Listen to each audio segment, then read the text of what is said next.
Sir ఇంతకుముందు మీరు మాకంటే ఎక్కువ సోషల్ మీడియాలో యాక్టివ్ ఉంటా అని చెప్పారు కదా. అవును. సో రీసెంట్లీ జరిగిన పవన్ కళ్యాణ్ అండ్ అల్లు అర్జున్ పైన జరుగుతున్న రూమర్స్ పైన మీ అభిప్రాయం ఏంటి? అందరూ మన హీరోలే, ఎవరో ఏదో పట్టుకొని కామెంట్ చేశారనుకోండి, అదే చెప్తాను కదా, సోషల్ మీడియాలో ఉండడం తప్పు కాదు, బట్ సోషల్ మీడియా మాత్రమే జీవితం కాదు. సోషల్ మీడియా వేరు, జీవితం వేరు. ఈ డిఫరెన్స్ తెలుసుకుంటే సోషల్ మీడియాని బాగా ఎంజాయ్ చేస్తారు. Thank you sir. హాయ్ అన్న, నా పేరు సంజయ్. ఫస్ట్ ఆఫ్ ఆల్ మిమ్మల్ని చూడటం చాలా హ్యాపీగా ఉంది.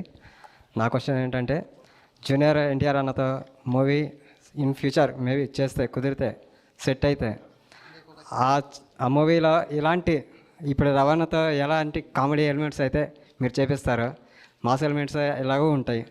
అలా కామెడీ టైమింగ్ కూడా ఎన్టీఆర్ అన్న గారిది యాస కానీ ఆయన ఏదైనా మాట్లాడగలరు.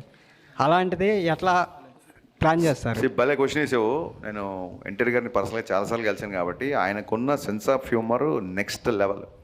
నేను రామవ్యవస్థలో ఆయనతో పర్సనల్గా ట్రావెల్ అవ్వడం మూలంగా, రామవ్యవస్థ కంటే ముందు ఇంతకుముందు చెప్పిన నాకు కథ ఒకటి ఓకే చేశారు కాబట్టి ఆయనతో ట్రావెల్ అవ్వడం మూలంగానే ఫస్ట్ హాఫ్లో ఆయన క్యారెక్టర్ అంత ఎంటర్టైనింగ్గా చేయగలిగాం.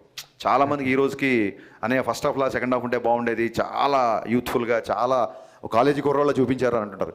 ఎన్టీఆర్ గారి సెన్స్ ఆఫ్ హ్యూమర్కి అసలు అంటే ఒక జోక్ని కూడా అంత ఫాస్ట్గా రియాక్ట్ అయ్యి నవ్వేస్తారు, ఒక జోక్ కూడా అంత ఫాస్ట్గా వేస్తారు.